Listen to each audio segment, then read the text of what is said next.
What's up, strangers? What's going on?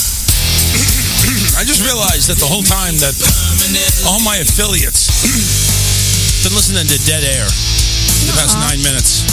Oh, man. I feel such like a shithole right now. Oh, my God. What happened? I forgot to turn the fucking mic on. Just like I did with Tony D, I just turned it on right now. I forgot to turn the internal mic on. So everybody in Facebook heard all the bits and everything. Oh. And you know what really sucks? Is this is the recording that goes out to everybody that replays my show. So they're going to go ahead and hear right away, just like 2 seconds of an intro. And it's like, yay, I'm here. Just like a jackass. Rookie move. Fuck you. Fuck you. He's going to harass you. Yeah, he's going to harass. It's okay. You know what? He fills in the shoes that Matt would have had. Oh, yeah. He kind of sort of fills in, kind of like a less abrasive. Like Tony D's a level, like if we go on categories for hurricanes, it was like a level 5. Matt was like 4, and then Tony's like, just above a tropical storm. So, but he does try though. I didn't put that together until you said Matt. I'm like, yeah, he does remind me of Matt. Right. Got the same thing. Gets girls pregnant all the time. He's got 10 kids, and he's you want to hear something crazy about that? Do I want to hear it? No. Go ahead. No. It's awesome. It's awesome. So my wife went today to go for the ultrasound. Yeah. She is measuring. She's only at 25 weeks. She's measuring at 31 weeks right now. Dude, what are you feeding her? The baby is right now approximately 4 pounds, 4 ounces. Wow. Damn, that's a big turkey. She's gonna push. She's gonna push that out of her twat. How big was the last one? God damn. She was 9 pounds. Oh, okay. Oh, you're fine then. Yeah. Yeah. You're fine. See, all mine were tiny, like 6 pounds and under. It's tiny. Yeah, little diarrhea shits. Yeah, it comes out with a hammer, man. Yeah. That's all I'm hoping for. What is up, everybody? It is Friday, June the 4th, 2021. All my affiliates, I apologize. I will definitely send you 9 minutes of credit, which is not much at all. But here in studio, which is finally about damn time we have somebody in studio. We'll get to why Karen's wearing a fucking Batman hat a little later. But we have in studio, his name is Scott. He is a ex-military, and he does suffer from this thing that we're talking about all month long, PTSD, and he's joining us very graciously. Thank you very much for coming on there to talk about it there, Scott. Yeah, thanks for having me. Karen invited me out a couple days ago, so glad to be here. She didn't tell you that you were going to be waiting around in my driveway for like 5 or 10 minutes while she was graciously late. You have to realize when she says 6:50, 7 o'clock, that's actually 7:15, 7:20. Hey, I had it all planned well and left in time. I didn't know my son was afraid to drive in the rain. Oh, my God.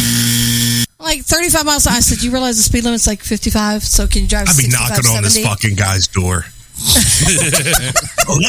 It's hot in Florida. Listen, so, all right. Actually, it's not bad today. So I made Karen aware. It's like, no offense, Scott. But I have never met Scott. I don't know him from a hole in a wall. Yeah, never saw him. Be the same way. So it's like, so you leave the guy in your driveway? I left the guy in my driveway. I was about ready to send the Shih Tzu out for him, but I figured it wouldn't do any good. But I left the guy in my. Listen, I made it known that's like, listen, I don't know him. Karen, if you're there, fine. Were you peeking out the window? I kind of was in the driveway. I was getting a soda. I was peeking out. See what he's on the phone, probably pissed off, texting. Where the fuck are you? He messaged me. He goes, "I look like a guy from the Waffle House." I'm like, I look like a new hire. Yeah. I'm in like baggy, nice clothes. It's bad. I look like a weirdo anyway, standing at the edge of your driveway. You do not. Listen. Wait. You were standing at the edge of his driveway? Well, somebody said she was almost here, so I got out of the truck. He was about ready to run. By the way, Charles, you didn't even graciously walk out and say, "Hey, I'm Charles. You're in my driveway." I don't know who he was. He did walk out, but he walked back in. I did walk out. I was like, "Okay, who the fuck is this?" It's probably the guy. It's probably the guy that Karen left out high and dry. guy's standing in your driveway. I felt really bad. I mean, there was a couple of times I went to the front door. Like, no, I told Karen, no, we're not doing it. No, would you like a water? This is Karen's fault. She can explain when she gets here. I should have probably explained to him that this is kind of how I scoot in here almost every show. So it's not nice. It's not nice. You know what happened, Karen? You know what Charles was thinking? I know exactly what happened. Charles was sitting there. He was like, "Fuck, the landscaping guy's here for his money." It was not that bad, no. And I know the landscape guy. He was probably wondering, is she going to show today? Like, she's going to leave this guy in my driveway. She's not going to show up for the show. Yeah. I'm like saying, no, this ain't happening. No, we're not doing this. I'm just glad. I mean, it's Florida, so I'm just glad you didn't meet me with a shotgun and standing on the edge of your driveway for a long time. No, That's true too. I knew you were coming. I knew I knew Karen was going to come through sooner or later. Damn, that's great. That's great. Like, not even a water. Not even like. Would you like a towel? By the way, went down the driveway again. This is all on Karen. This is all on Karen. Has to bring the water. Yes. Karen has to bring the water, the racetrack, wherever she goes to get that big gulp. She has to go get. She has to go get Scott one. Well, see, I didn't even get the Polar Pop. I actually You didn't have time to get a Polar Pop. No, so on the way you came in here with a Polar Pop. I would have kicked your ass. Bring me a drink. I will go get you a drink on break, I promise. And we're not going to do a break midway through the show. We'll take a intermittent little half-ass break because Karen's not here to be part of the show until like 7:10 when I go ahead and finally bring the mics live. I at least make it before the mics go live. Barely. I mean, most of the time. Barely.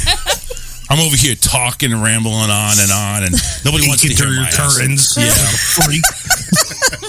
My curtains were actually wide open. He probably could have saw in. Can you imagine what he would have thought if you just like crack open your door and just roll the water down the driveway? I would have left. Hey, Scott, let me ask you a question.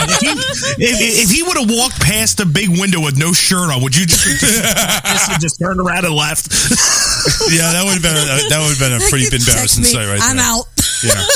Listen, you didn't sign. I didn't sign up for this shit. I'm gone. Hell, Karen sent me to. I thought this was PTSD awareness month. This guy sent me to a fucking You just triggered me. Yeah, right.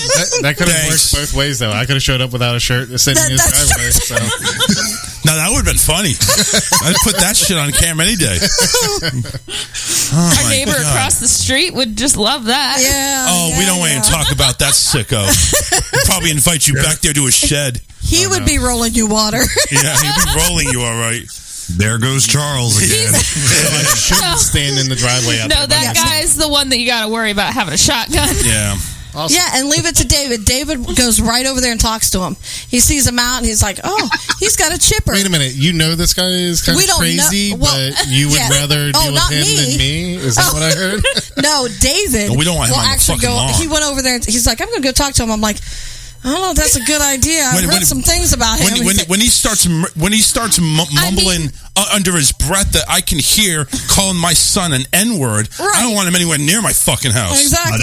That's a problem. Yeah, that's a huge fucking problem. Yeah, I'm going over there with no shirt on and some fists. You know you have to. Fuck fists. I'll go over there with a freaking bat. I wonder how he feels. Because he's a big boy, man. I need to go ahead and start wailing on him. I got your back, An entire family just moved in. That too. So they're closing in. He's got to move out. David walks over. Is that a 2020 chipper you got there in that little boy? I know, he's just and he goes, got that bad boy. David goes, he told me he's working on it. He's not really sure that 100% that it works, so he's going to check it out. And then he told me to stop by a few days from now and check and see the progress. I'm like, you actually plan on going back to the house I just told you shouldn't? Well, he seems okay. Okay, so he has a good personality today. So apparently everything that he's heard from us. Curse out the pizza guy. I mean, we've heard... He's got a great personality. Oh, yeah, he cursed out the pizza guy one time. Yeah, don't ever order pizza don't deliver a pizza to this guy. Jeez. Oh, you know what? Actually, yes, do deliver pizza. Spit the shit in the shit. Maybe the cop living diagonally from him has calmed him down a little. So I don't know. He told me the other day that my brake light was out. No. I already knew, but it was nice of him to tell me anyway. Yeah. Maybe they got him on new beds. Was that after he broke it? Yeah, right. No. Good call, Scott. Good call. I like that. Man, this must not have been the show that you thought you were going to come on today, wasn't it? Well, I actually had him listen to Wednesday, so God. that he could kind of get a feel of what it was about. How bad it was, right? No. Well, you know what? No, see, Wednesday's not that bad. Hold on Wednesday a was a second. good hour interview. What kind of vibe did you say the show had? Oh, Howard Stern. See? Yeah. Damn, I'm good. Damn, I'm good. That's right. You know what? That was the correct answer right there. That was the correct answer. He messaged me that, and I was like, "Hey, that's what he's going for." And Yep, I was going for that. Just to let you know, this is the first time I've ever eaten on camera while on the radio, and I accomplished it. Bam. You know what? I see you do it all the time. I do it all the time. It's a natural. It's a natural task. I said I'm doing it tonight. Fuck it, right. give it a shot. I tried to have dinner, like scarf some of it down before I left. No respect for the show. Just come on in and just scarf down a sandwich. I tried cooking Mongolian chicken, Ooh. which apparently it turned out really good. I don't like it. Well, as long as it's not the bacon cornbread. The sauce That's is all really... I care about. Shut up. I'm going to hold that to you till the day you die. Until I redeem myself. Nah, it's not happening. Hey, I have a house with an oven now. I can actually do that. Wait, you had a house without an oven before? No. Well, I didn't have a house. I just had an apartment. She was living in one of those extended stay. You know what? You know where people extend their stay for a week or two? This was more than 2 or 3 years. It was only a year. Yeah, it was bad. And 2 months. Hey, yeah, what were you doing before then? It wasn't in a house. I was in a house before. Yes, I was, because you said it was so creepy it kind of scared you to drive there. Oh, that house that looked like... With the Mexicans next door. Oh, yeah, and the prostitutes on the corner. And they were all living with you, weren't they? They probably were in my yard and I didn't know it. We got a listener that knows where all the prostitutes go. It's called Pickle Park. Yes. Wait, we have listeners? You got listeners, all right, buddy. You got some really unique ones. Oh, hey, listen, I never claimed that. Anyway. All right. So anyway, let's dive into Scott real quick, because obviously he's our featured guest that's not getting any feature right now. So Scott, why don't you tell us a little bit about yourself? Obviously, ex-military, suffering from this horrible thing. Can you tell us a little bit about yourself? Yeah. You work at the Waffle House, right? Well, I'm trying to get on there. I'm in my applicant clothes. I was in the military from 2006 to 2012.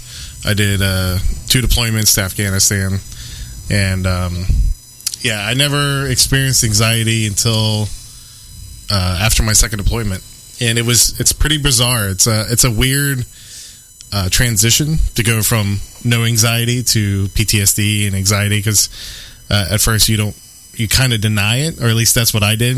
I never took anybody's advice seriously.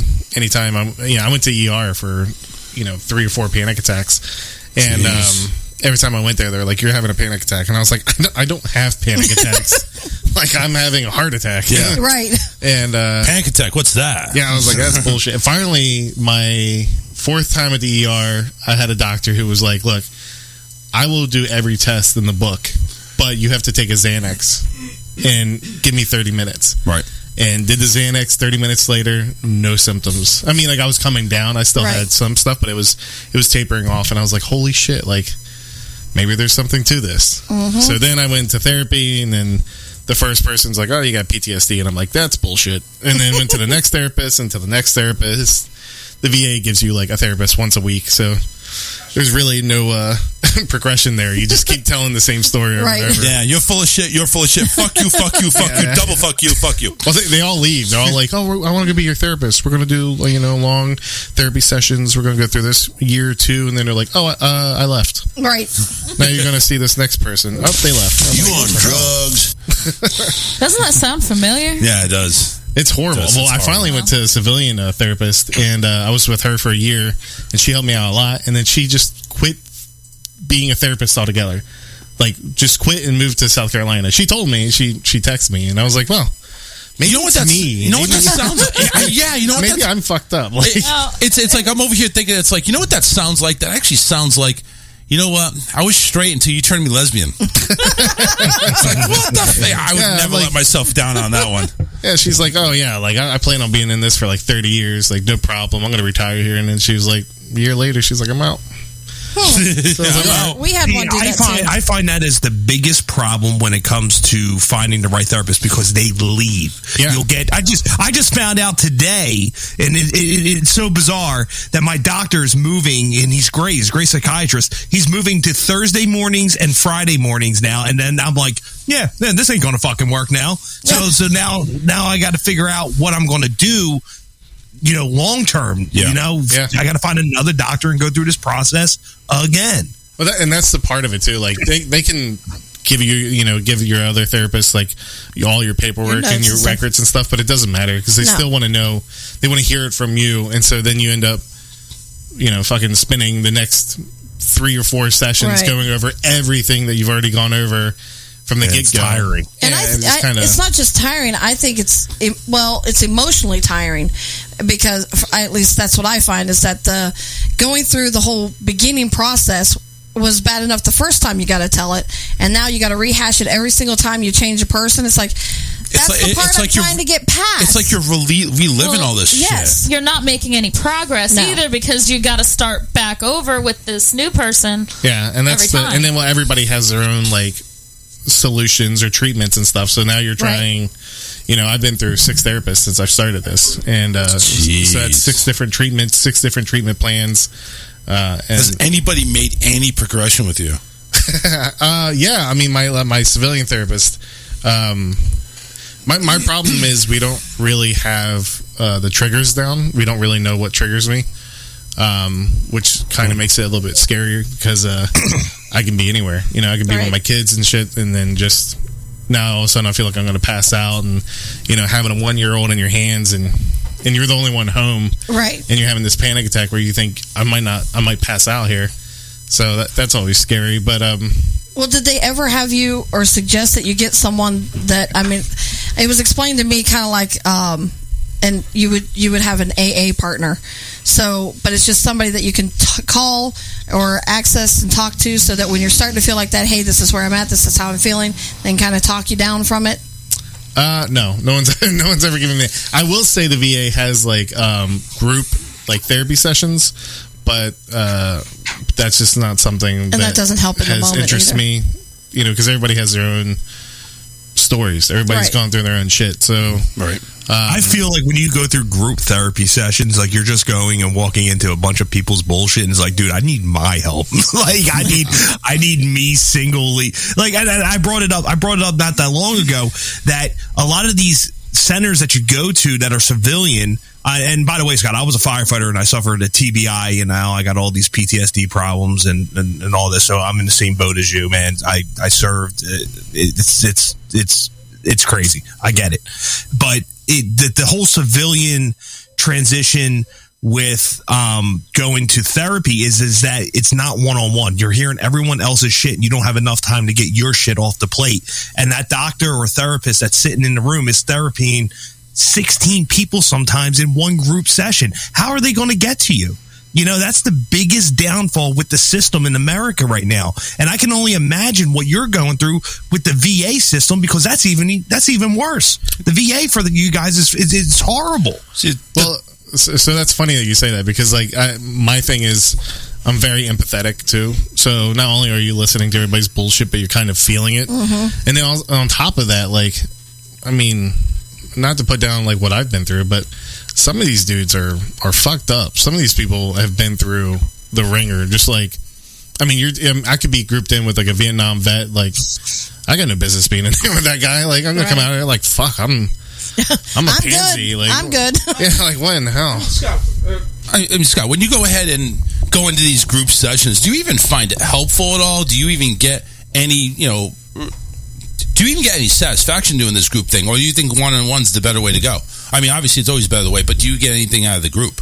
I think one-on-one therapy is obviously the best way to go. I think if you're going to do group therapy, it's more like group activities. But I think their ideas, it's a waste of time. I think so. To me, it is. To me, I can't. I'm not going to do it.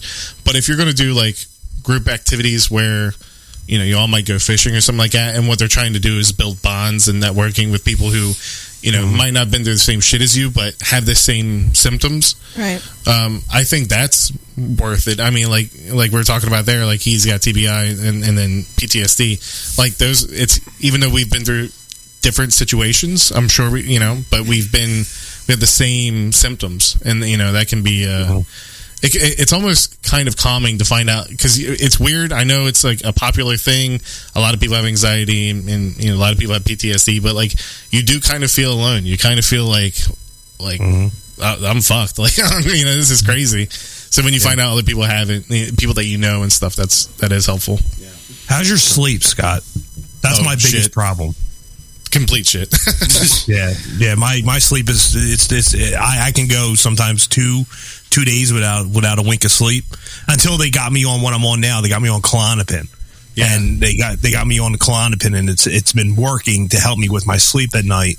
But the problem that I keep running into is that the anxiety during the day comes out of nowhere, and I can't figure out what the trigger is. I don't know where it comes from, and it's just out of nowhere. My heart rate goes up to 120 beats per minute, and I'm like, here's another hospital bill, going to the ER, racking up hospital bills, and they're just going to tell me the same thing.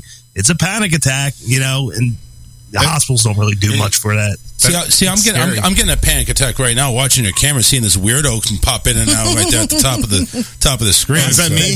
That's my father. Oh, okay, all right. I can calm down now. He's being invaded as we watch him. So just like Tony says, he's got some medication that he's trying to go ahead and have some type of sleep. And Scott, you're saying it's complete shit. I mean, we also have another guy who does the morning show on the station here, Scotty.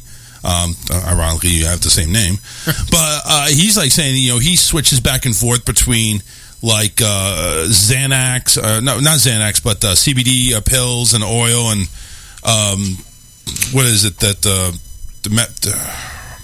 what's the sleep that we give Stefan? Melatonin. That's it. Yeah. And he takes the adult melatonin, so it's like, and of course sometimes he just rolls up a big fatty and just smokes it, and he says that, but he's like going through like all these things, like, okay, this is going to work for a week, and it's not going to work, and then I have to go into the next one, and it's kind of like a rotation, like a pitching rotation for a baseball team. He's got all these things lined up, and he just kind of just goes to what is working that night. Do you have anything like that, Scott, where you have like maybe a routine to try to help you sleep? Well, I have a really big problem with medication. Like, I've never done drugs. I know it's kind of weird. It's like a fucking unicorn nowadays, but I'm a fucking unicorn right there. I'm a rainbow. Yeah, because I've always had this issue with losing control of my body, like internally. I can't do that, so I don't like drinking, I don't like drugs or anything like that. So I had a hard time just taking Xanax, but I do have Xanax up on deck, ready to take. It's actually in the truck right now in case I freak out. But I take that and Lexapro, and where I'm at now, it's manageable. It's not gone, and I still have anxiety attacks, I still have panic attacks, but they're manageable. They're not sending me to the ER, so I've kind of learned to live at that point. So is there anything that you would kind of avoid? Like, are there places you avoid, foods that you avoid, movies or types of movies or types of stimulants that you would avoid, that things you see, anything of that nature? That's actually a really good question, because my anxiety popped off working out. So gyms. Yeah, so wow. At the gym, not thinking about anything, and then suddenly, like, heart rate goes up, blood pressure's down, I'm pale, I can't breathe, and I'm out for like 3-4 hours. And so I've gained, since I've started having my first major development in this, was ended up being like almost like a 10-day continuous panic attack. And so since then I've gained like 100 pounds, which also, hurts with your depression, hurts with sleeping, hurts with anxiety. Please tell me that's not where you're at now. 100 pounds heavier than you were? Yeah. Are you kidding me? Yeah. What the fuck were you, a toothpick before? I'm almost 300 pounds right now. Stand up. I gotta see this shit. Dude. All right, hold on a second. Keep talking. Keep talking. What's he doing? Hold on. I don't know what he's doing. 300 pounds. I'm 300 pounds. You are not 300 pounds. How tall are you? Oh, you're a little bit taller. I'm a little bit You're a little bit taller. Still, though, you should. If you're shorter, you should be bigger. I'm saying. He doesn't like that you're more spread out. You know what? I got a scale. We're gonna.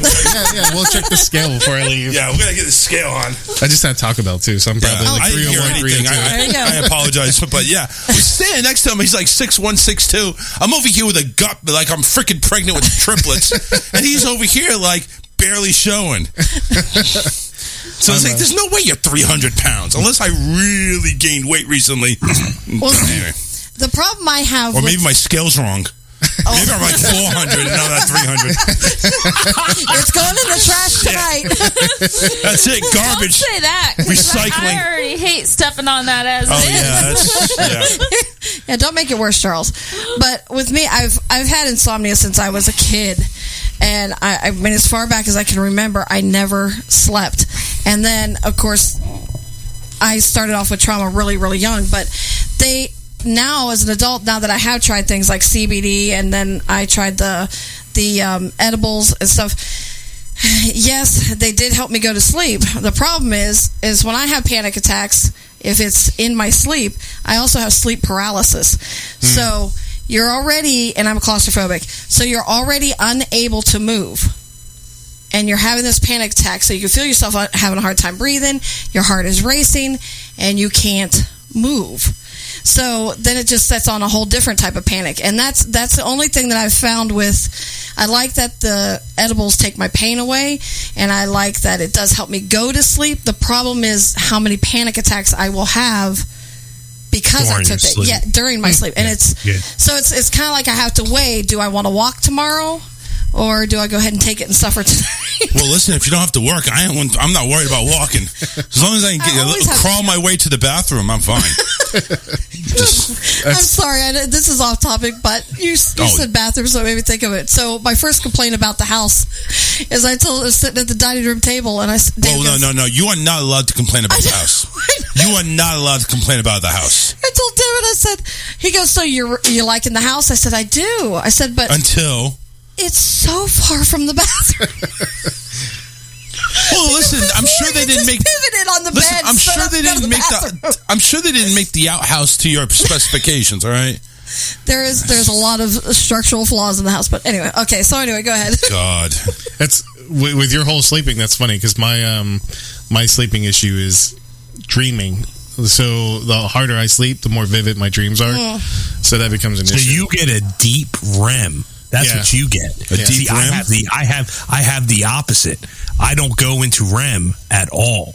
So that's what they're treating me for. So I don't dream. I don't get in a deep enough sleep, and then that's where my panic comes from. Like I'll wake up 6-7 times in the middle of the night, and ever since I got on the Klonopin, now I'm having like the most fucked up vivid dreams that I could possibly even talk about. Like, see, one of the medications they have me on are they said because they said this could cause your dreams to be like off the wall, and it's almost like your dreams become part of your fears, but then it goes in a whole different situation, whole different direction. But yeah, you're almost freaking out in the dream, and so then that's the other thing I didn't like about the medication is because.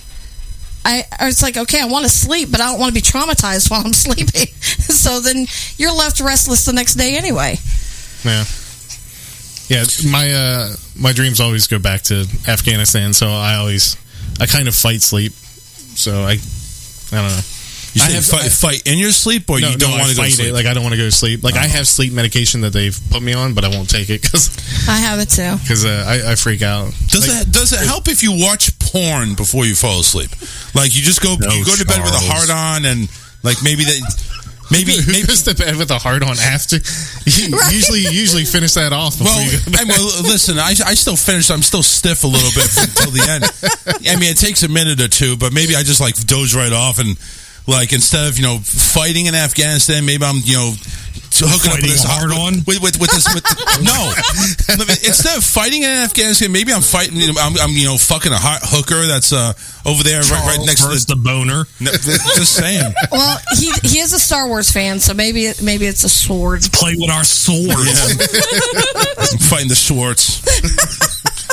What's your lightsaber got? God. That's right. I'm just saying. I know it's kind of on the joking manner, and we got to take this seriously a little bit. Does yours make a noise when it opens up? That's an honest that's an honest response to that. It's like, right. I did that. I was like, well, maybe I should just fucking go to bed, and then maybe that'll help. To relieve stress. So you tried that? Yeah. Oh, yeah. You try. I mean, see, it doesn't sound that fucked up out, does it? No. When you want to sleep, but you want to have those good sleeps where you don't, you're not dreaming. Right. You wake up in a pool of sweat. So I'm like, man, I watch cartoons. I've watched the porn. I've watched movies, like anything I could. I've listened to classical music. Oh yes. Nothing seems to work. Have you ever listened to what was that clip that you played on Wednesday? Kevin Hart talking about grabbing a man's dick while in a fist fight. Yeah. Have you ever listened to that clip? Yeah. If not, we can play it right here. But Charles has it. He'll put it on an MP3 disc for you. Send you. Yeah. Put it on repeat. Well, it must be a good stress reliever, because I know when I start getting really crabby, I'm never bitchy. But David will say, okay, we've had enough. And apparently my kids can notice, because my one son got us a hotel room, and we were coming home from playing pool, and he goes, all right, you two are getting out here. I said, why? He goes, Mom, we love you, but you've really been cranky lately. So you two go and have a good night. I was like, have I? I'm a joy to be around, I'm sure. Yeah, that's nice. My wife just gets hangry. She gets hangry? Oh, yeah. Oh, see, I have a son, it's the worst. And you know what? Two people, they should not be together if they both have that same problem, because my son definitely gets hangry, and his wife is probably just as bad, if not worse. Yeah. So that's another question too. Home life, because I you have a wife and kid, I assume, right? Yeah. Two kids. So you got 4 is now. Does it ever seem like you're claustrophobic, or at the opposite end too is, how does your wife handle this? Like, is she reading up on how to help, how to maintain it? Or she just runs. She has always had anxiety, which is funny because we've been together since before I was in the Army, and I'm not gonna lie, I used to be a real prick when it comes to like people who said they have anxiety, or I'm like, you're just being a bitch. Like, right. You're just lazy, or you're just, when they said they have social anxiety, I'm like, why are you being difficult? There's no reason for this shit. So I spend most of my days apologizing for that nowadays. But it's done. It's over with. I mean, listen, everybody gets it. Yeah, she's used to the anxiety, and it's new to me. So now it's kind of the tables have flipped, because she's like, "You'll get through it." I'm like, "I'm dying. Like, I'm having a panic attack." She's like, "Just breathe. You'll get be fine." busy. Yeah, I'm like, "Shut up! Stop being a bitch." But I did get, after my first series of panic attacks that I had, I actually became agoraphobic for about a year. Like, I just couldn't leave the house. Like, every time. I don't know what happened. Like, I couldn't leave the room for like a week, and then I couldn't leave the house for like a couple months. Then when I leave the house, I couldn't leave my neighborhood, and I worked my way up, and it was a real pain in the ass. But like, I was like, I'm not going to be this. I'm not going to be stuck in my house, not with my kids. How's it been? How's it been with COVID though? Have you followed the lockdown when it first started happening, and if so, how's that been? Yeah, I mean, we followed the lockdown to the T, and it's hard. I mean, yeah, it's definitely hard, but you kind of just get in a groove and try not to think about it. But that's usually where, honestly, you just kind of stuff it down until it explodes. It explodes, and then you just go back to stuffing it down. Yeah. It's not, I mean, there's really no, what can you do? Like, that's it. Is there any, I mean, so you mentioned it's like, that's all you can really do is kind of hold it in. And you're still looking for that, release, what your triggers are and stuff like that. Tony, I know, he's mentioned it too on the show and other shows, like when he's probably doing it now. No, he's not. But it's like anytime his symptoms start getting acted up, he starts playing on his phone. Do you have like one of those things that you go to when stuff, you start getting worked up, anxiety? Do you have like a thing that you hold or do or something? No, don't say your cock. No, she's probably been staring at me. I've been playing with your Allen wrenches over here for like the entire interview. All right, so there you go. It's my Allen wrenches. Damn it, Allen. I'm going to take these with me. They always have something here, so I fidget with them. I'm over here fidgeting with the freaking hand sanitizer lid over here. Something on this desk because I'm a fidgeter. Yeah. So have you seen those like little fidget boxes that they have, like little squares of buttons and stuff on them? So I actually work with children with autism. Oh, so I've got all the fidget toys. Bring them out. Let's go. I can't do those popping ones because that's a trigger for me. Is anything should we do fidget toys brackets? That's repetitive. I can't do it. So my kids, of course, I have an autistic son, and then his sister loves to play with those stupid popping things, and I'm like, She's like, but I bought it with my allowance. You're not 18. It's still mine. So they hardly make a noise. Oh, they do, but it's fine if it's like, oh, that one. And then a few minutes later, oh, that one. But if it's like, no. See, just me doing it. Unless maybe you're talking about a different one than what I'm talking about. The like ones that push the bubble wrap or whatever. Yeah, I'll give that to them. They can go outside with it. Do not pop that. That's just one of the things Stefan brought home. Was one of those. I was going to say there's one in the other room. Yeah. You know what? Get that scuff real quick. Let's see how he does. I'll be over here twitching. Karen's going to go do it. Karen, panic attack then Karen's going to go ahead and have to find some bubbles for her too. I don't know how like you are with your kids, but I do my best to know, like, okay, I know the tapping is something that irritates me. So I've got kids, so I'll be driving and one of them's tapping something. And I'll be like, oh, it's a kid, Karen. Just cope with it. Just let it go. And so then the second one will start. And then I'll be damned if David's not on the window. Like, stop it! Stefan pops. Yeah. Oh my God, that's annoying. That's more annoying than anything. And you get freaking, you just go off the chain on something that I find just frivolous. I really do. You go way off the chain, and it's like, don't you deal with this 6 to 9 hours a day why can't you deal with this? But that's why. Yeah. I actually do I have to pay you? Is that what it is? my twins preschool teacher, she told me we got on Family one day, and she said, I love kids. I love my job. That's why I never had kids, because I loved my job and I liked what I did. But if I had to go home to that, and some people just can't. And then there's people that, like, you cope with it all day long and to get through your day. And then when you're home, you just want that kind of relief. But if you've got another one going, you're just like, I've had enough. Stop. Exactly. That's like every profession, though. Yeah, like, it is. Like, you get a mechanic, they always have that one broke down car in their driveway. Like, they're always working on it. Charles. They're always working on it. Like, they're really good mechanics, but they always have some shit that they have to fix. Well, wait, with the exception of really good mechanic, that sounds like somebody I know. I'm just saying.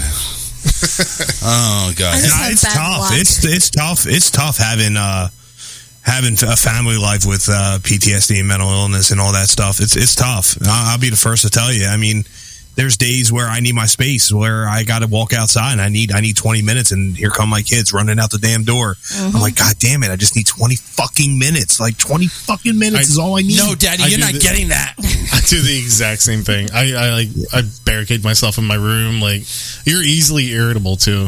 Yeah. I need my PlayStation. That's all I need. Give me about 30 minutes to an hour. See, when you know it's coming. Oh, sorry, Karen. No, you're fine. No, it's okay. You can talk over Karen. when you know it's coming that day, like, like, I don't know about you, but like, when, like, mine starts at the beginning of the fucking day, from the moment I wake up, and it will go the whole day, like, and it's up and down, up and down, up and down, and I just know it's just going to be a real ugly day. I don't know about you, Scott, but I know with me, when I'm having an episode, it starts from the moment I wake up to the moment I go to sleep, and hopefully the next day it's gone. So, wow. Mine, if I'm going to have a panic attack, it's sudden and usually without any kind of warning. Well, you're also trying to figure out too where the triggers are. So it's like, you don't know what the triggers are, you can't predict anything, or it's a hard time predicting, I should say. Well, then you kind of then you become an overthinker, which leads to more anxiety because coming here and I'm like, oh, I'm going to meet new people. I need to have my Xanax in case I freak out. Like I need to make sure I can get out the door easily in case I can't breathe. See, it's a good thing I barricade myself behind 6 monitors. I have a little bit of protection right here. I'm not going to go out swinging. He overthinks things though, so he can he can kind of understand the overthinking and it causing panic. So I do too. I this last couple of days has been like crazy because I had to renew my credential for work. Well, we're going to get into this. It didn't go through because the date was just a hair chopped off on the side of one of the things that I sent in. So bastard.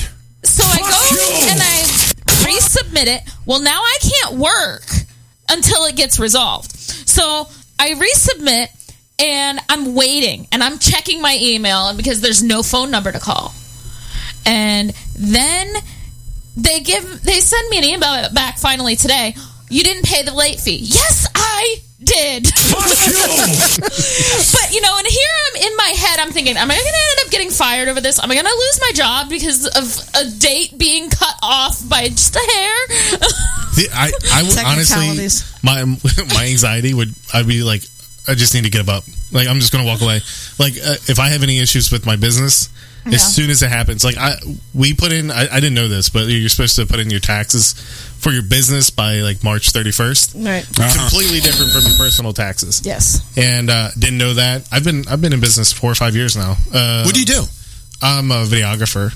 No way, really? Yeah. So I could have used you about 5-6 years ago when I wasn't DJing, doing mobile DJing. Yeah, that's what I do now, and which is nice because I get to make my own hours and stuff. But put in my taxes, and IRS just hit me with a $900 late fee, $850. Oh shit! So motherfuckers, and I'm like, you bastard. My immediate reaction is like, I'm just gonna close shop. I'm just leaving. Like, I'll move. Like, I'm done. I'll send you a number because there's actually another pandemic situation, but due to fines and tax fees and all that with the pandemic, they're excusing them, but you have to file this paper in order to get it. So. But it said I had to write a detailed explanation as to why I think I should be able to get out of that. Do that and just follow up with it. You'll be fine. Yeah. You'll be A-okay. Just say in your description, I try to go to sleep by watching porn videos. Just leave it in there. Just leave it in there. Be like, I got you might fucking get contacted by one of the IRS people. The Army has made me a porn addict, so yes. I wonder if I can get another disability rating for that. You can for being addicted to games. What's that? To being addicted to video games, you can get disability for that. I'm addicted. There you I need go, that. man. I don't think the VA will give me a VA. Well, just in general. No, I don't know about the VA. I think the VA would say you're just a big pussy. They want to fight you on PTSD. They're like, yeah, but how bad are you suffering? Are you able to function? Like, have you put a gun to your head? Like, and that's the thing too. It's like, and real seriously, how can you go into a group and expect to get help where the person next to you probably has it 10 times worse? Maybe the person to the right of you or left of you has it 10 times easier. I mean, how much help can you really get in a group? But that's also how I cope. Because I had a social worker ask me one time, she's like, so do you ever get depressed? Yeah. I said, am I alive? I'm always depressed. Everybody gets depressed from time to time. How bad is it? I said, I wake up and I say, if I look out my door and I see 10 people, probably 8 of them have it worse than I do. So that actually helps me a little bit because it's like, don't rant about your problems so much because there's worse out there. So as long as the world's shoving other people down below you, you're fine? As long as you can walk on the heads of other people, you'll be all right. I try to help those people out, but still, as long as I know, somebody else is out there got it worse than me. How can I complain? I can't complain if I've got it better. You know what? At some point in time, what if nobody has it worse than you? Then what? Yeah, you're at the bottom. What happens? Well, I'm still breathing, so... All right, then. So now you have to realize that you're a motivation for other people. being at the That bottom. So actually now you keeps got to me- live. Now you got to keep living because Somebody always probably have to know be the this to stopping true, block. but that actually is probably 90% of what keeps me going is helping other people. Because you're the stomping I block. can't. No, I can't. I'm saying that you're the lowest Oh, point. So well- people are like, well, I could be as bad off as Karen. Can I ask They you a probably question, do. Karen? It may be on topic, but I don't think it is. What the fuck's with the Batman hat? Okay, I was hoping you'd forget. All right, I'm moving and I can't find my hairbrush. So I took a shower and I couldn't brush my hair. So I said, Davey, where's that Batman cap you've got? He's like, right here. I'm like, good, I need to borrow it. So I think there's all your- because We got a Super Mario Brothers yeah, one we if have you Super want it. Mario's. I think that's even better. That would be even better. I think that's a legitimate reason for the Batman. It is. 3 brushes, 3 hairbrushes, and I literally cannot find one. I didn't brush my hair today. At least it's a Batman hat. I know, right? I almost wore a wig. So actually, let's take a close up look at Tony here. I did. Tony has a backwards hat on. What's the reason for the backwards hat there, Tono? Because I'm holding on to my young age. Okay. Yeah, what's the verdict on that one there? No. Coming from somebody who wears a hat backwards all the time. I do not. Yes, you do. No, I don't. Yes, you do. Do you see me wearing a hat now? I've seen No, but you Alright do then. quite often. Doesn't matter. I've worn a hat backwards before on the show, Charles, but I'm not doing it. Every time you were at Disney World, you got a backwards Patriots hat on. Every time. Or you got a Patriots jersey on with the backwards hat on. What the fuck is he, a stalker? Is he stalking me? Don't post shit on Facebook. That's right. I have seen you with it realize backwards. you're fucking stalking me now. You creepo. So much so that our son, as soon as he gets a hat, he's like, look, I'm like daddy. He puts it on backwards. There you go. Oh, There you go. Jesus. Just calling Listen, you all out. right. That's right. Whatever. Whatever. And Charles, stop setting yourself up. I don't think I'm trying to think of. I what wasn't hats setting we myself have. up. We don't have any sports hats. I think we have a couple work hats, but other than that, so it was this or. Speaking of, I gotta wig. get a new Patriot hat. The other one's kind of run to shit. Here we go. That's the same with the Patriots. Oh yeah, absolutely. You've got several hats, though. You've got a couple of Patriots ones. Oh, You've yeah, I got a Red Sox one. Red I got Sox. But talking about mental illness, what the hell I got is a going bite on with squad. Kobe Bryant? what? What is going on with he him? got He's blown dead. up? Kobe No, Bryant's wrong dead. one. Sorry. Wrong. Why Yeah, is here's it what's Kobe going on with Bryant? Kobe Bryant. His He's mental health buried. is- He's dead. No, who's the one? He's definitely James. LeBron hit his James. low. Thank you. LeBron James. LeBron James is just a bitch boy. He's a sore loser. That's what Oh my it God, is. I'm sick of seeing him in the news. Like, Scott, I apologize. The fact that Karen just went ahead and compared people with mental health to LeBron James, that's fucked up right I there. don't know why that came to me. I do not blame you one bit for walking out of the show in haste. I'm hanging up the headphones. Listen. How do you feel been a about long driving day. in that driveveway now, huh? Biggest fucking mistake ever. You could have stayed outside. Think about that. Well, it's raining now, so it's probably a good thing you're not. Yeah, it's a good thing you showed up it? somewhat on Yeah, time. it's raining. Yeah. Is it pouring out there or raining? Or just, It's not pouring, it's just raining. yeah. Finally, we get some rain, though. Yes. Well, it was raining earlier today, too. Yeah. My yard was straw before 2 days ago. 813-699-5353. If anybody's listening, wants to call in the show, you know the number, 813-699-5353. Kind of quiet. We got Scott in here, ex-military, sufferer of PTSD. He's dealing with it just like everybody else. Trying to make some headway, going to these nonsense group sessions, trying to fight the man and figure out, hey, give me a fucking person that knows what the fuck I'm dealing with that can solve my fucking problems. Did I say fuck enough? No, I did not. The problem is that they're studying and trying to doctor from a book instead of they have no experience in it. Whoa, so I should go ahead, and you listen, Karen, I should go ahead and actually forward Scott the study. By the way, Tony, did you read that study that I sent you? I did. I didn't dig completely into it, but I read enough of it to. Is it something that is helping, or do you think could help? Me personally, I think it's something that you should try. Okay, so I got a PDF. It's a 5-page PDF of the study of hypnotherapy with PTSD. And if you give me your email after the show, I'll go ahead and send it to you. Read up on it. It's very interesting, Scott. It could definitely help you, maybe. Let me explain. from just as two sufferers, it's something that you'll look at and you'll be like, how? Like, how? But the more that you read into the study and you look at what they're doing to revamp, like, the biggest thing that I have a problem with the whole thing is wanting to go back and relive that moment. I can't do that. I know that that's a big no-no. Like I can't go back to that area. And they stress on that as being one of the things is like pretty much going back and being like, I'm going to win it this time. Well, that's like exposure therapy. Yeah, exactly. So it's like, that's the one thing I didn't agree with. But the other stuff of reorganizing the brain, rewiring the brain to be more aware that you have it, but you can like kind of push it down.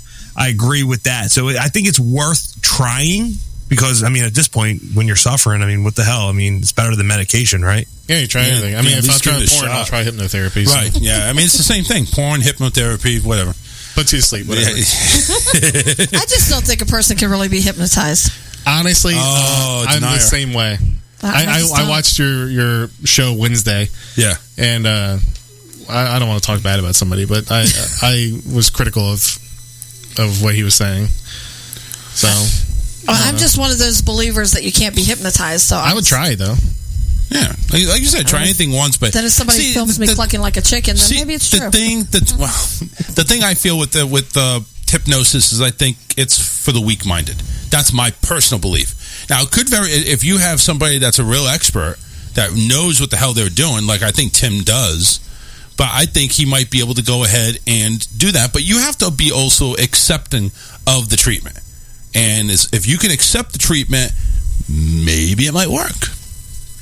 I mean, honestly, I think part of that comes with just rerouting your thinking. I mean, you can say the same for faith, right? So, like, true. If you're a spiritual person, if you believe it, that can actually help you on a physical level with anxiety because of the way you let go of things. But if you don't believe it and you're just kind of going through the motions, then you're not going to feel it. So, I went a long time without any kind of spiritualness. I don't know what you want to call it. So, religion. Yeah. So, it's cool. Listen, you don't have to be spiritual to seek help. You don't have to be spiritual to get PTSD. You don't have to be spiritual to be cured from it. It is what it is. It's different from everybody. What could help Tony may not be able to help you. What could help Scott may not be able to help Tony. And that's true. It's 100%. It really depends. So, and that's what what helps me. I'll be honest. The show, I know. Well, yeah, well, that. And then, talking to somebody that goes through the same thing that you're going through. Like I'm through something known as the Heroes Program, Scott. It's for first responders, police, EMS, military. It's a whole guru guy. That's what Scott should be in. We meet up in the beginning. It's usually 3 days a week. It's evenings from like 7 to 9, and we all meet up. I go once a month now because I stepped down from the program, so I go once a month and I meet up with everyone. But we all just sit down, have coffee, or we just talk about our month and like what's been going on.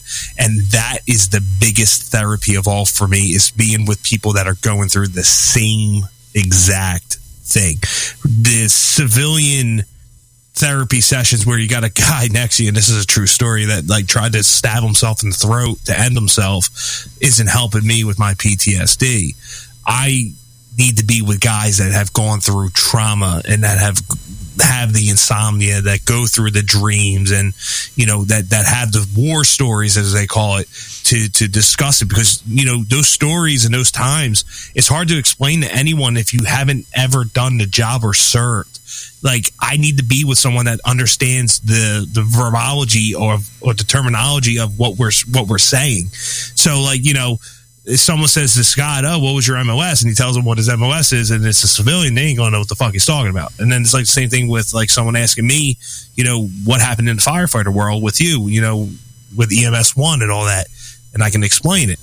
It's hard to be in just a public setting with people who don't understand trauma of the magnitude as a first responder. And that's also the whole meaning of this whole month, is to try to get awareness and to educate the uneducated about it, to get more help to the people that need the help.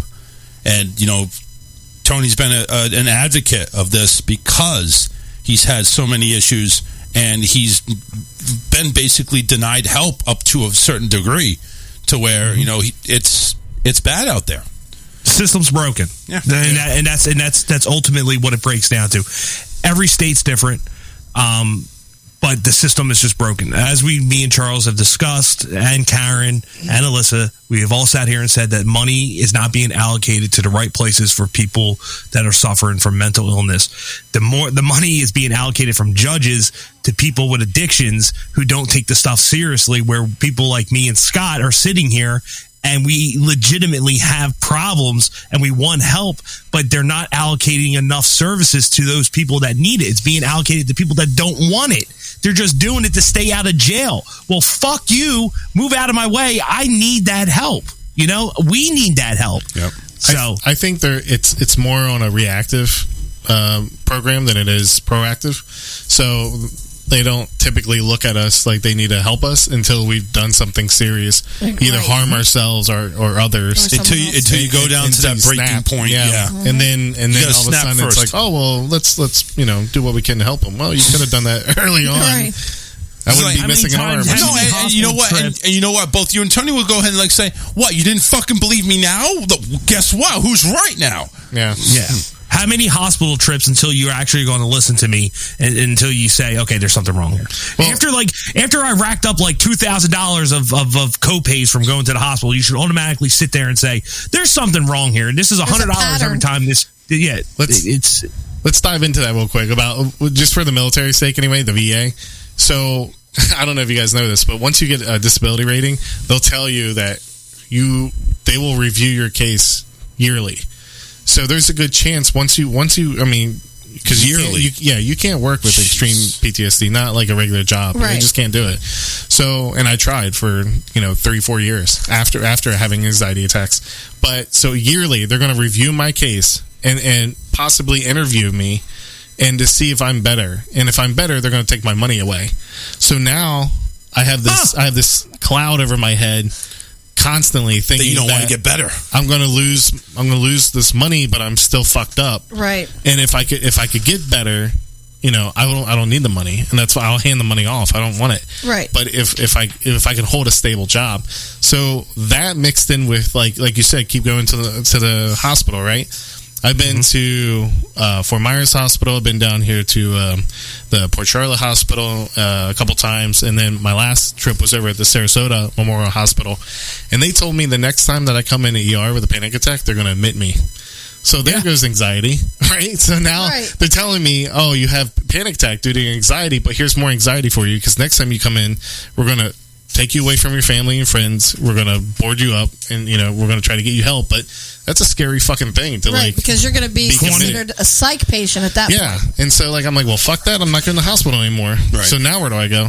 Well, and another thing too, if you have kids, and I knew this just because of years of in social services, but I was on a medication, and part of it, if the withdrawals from it is you tend to be suicidal. So I actually hit that point of feeling unsafe for myself and other people.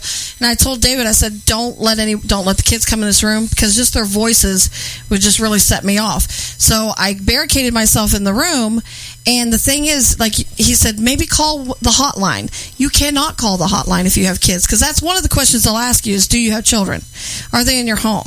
And at that point, you will now have a DCF case. Yeah, well, they want to separate. And who doesn't? Exactly. And that's, looking at it from a logistics standpoint, that makes sense, right? You want to take the kids away but from you, that's your biggest support or your biggest, exactly reason for going on. And now they're going to take it away from you. So then I'm just in there coping and rocking, like, just get me through it. Let's just get through it, and then you'll feel better in a few days. Because I couldn't take that step to talk to somebody. Because the moment I say, this is where I'm at, I've got a whole new set of worms that I got to deal with. Yeah. Well, that's what happened to me in 2019. Just exactly what Scott was talking about. So 2019, I went to the hospital 12 times because I didn't know what was going on. That's when my injury happened in 2017. I lived through it through 2018 to deal with it. 2019 began. I was like, what the fuck is going on? Been going to the hospital. All these tests were done. And the next thing you know, I was admitted for 3 months. 3 months I was away from my family, and they got it right. I gotta give credit where credit's due, but it was a long time away. It was the whole entire summer that I was gone.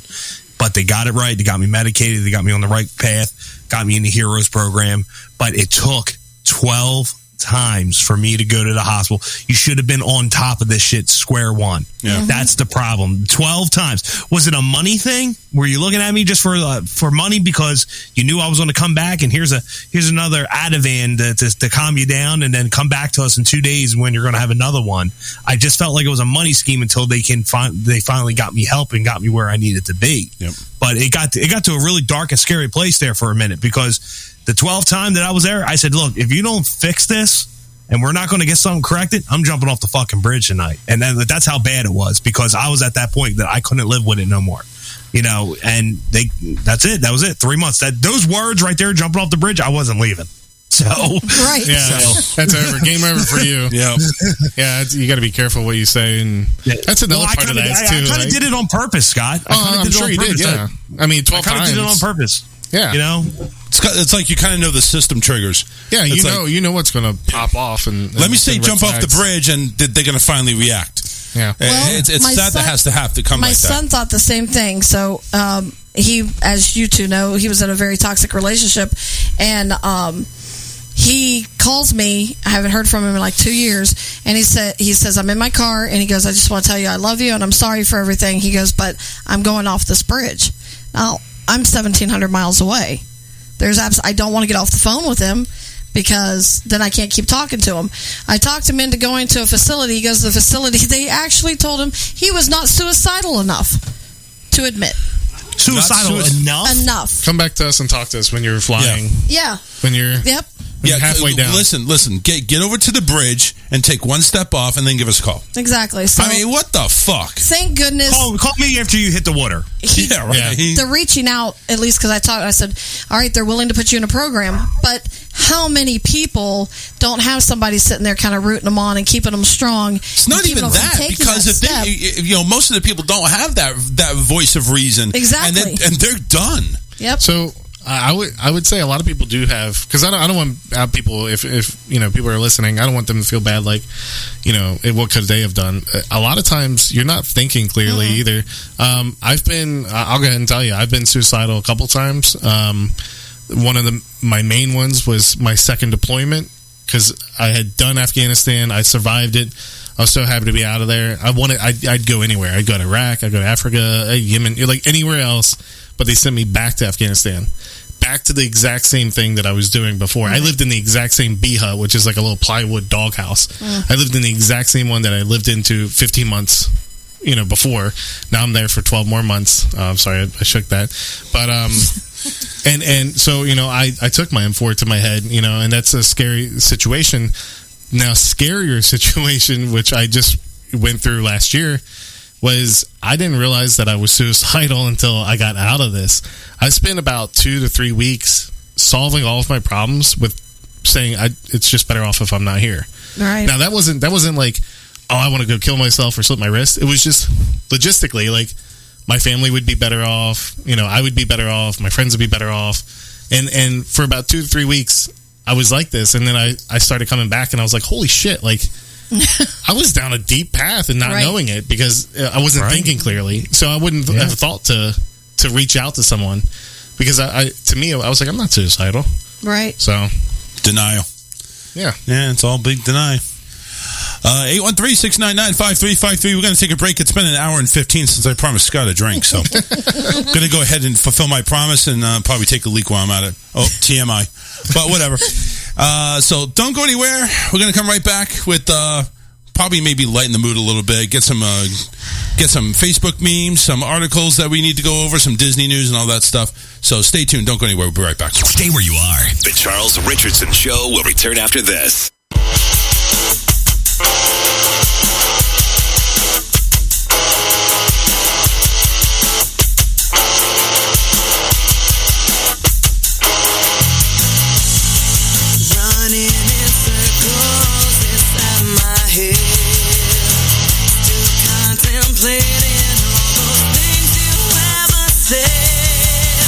Sneaking up on me like a thief.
Hi, how you doing? Nice to see you. Good to have you here.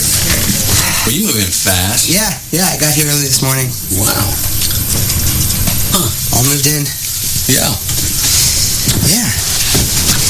Hey, Billy. I wanted you to see these player evaluations that you asked me to do. I asked you to do 3. Yeah. To evaluate 3 players. Yeah. How many did you do? 47. Okay. Actually, 51. I don't know why I lied just then.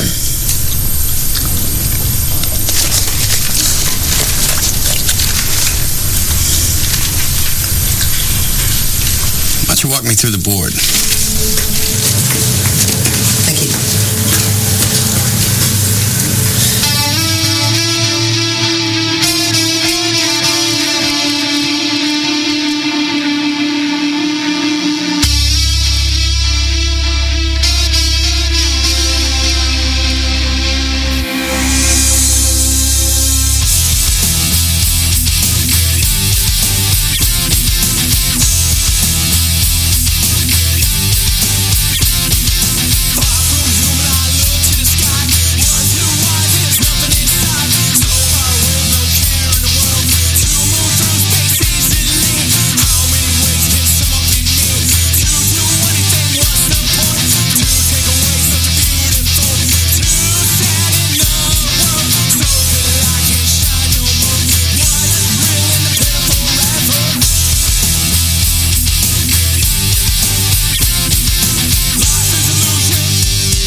to the show, everybody. 813-699-5353. I want to go ahead and give a shout out to our partners over at Hull Calling and Contracting. Want to go ahead and give them a call at 941-204-1264. Why, you say? Because, well, they're the best at what they do. What do they do?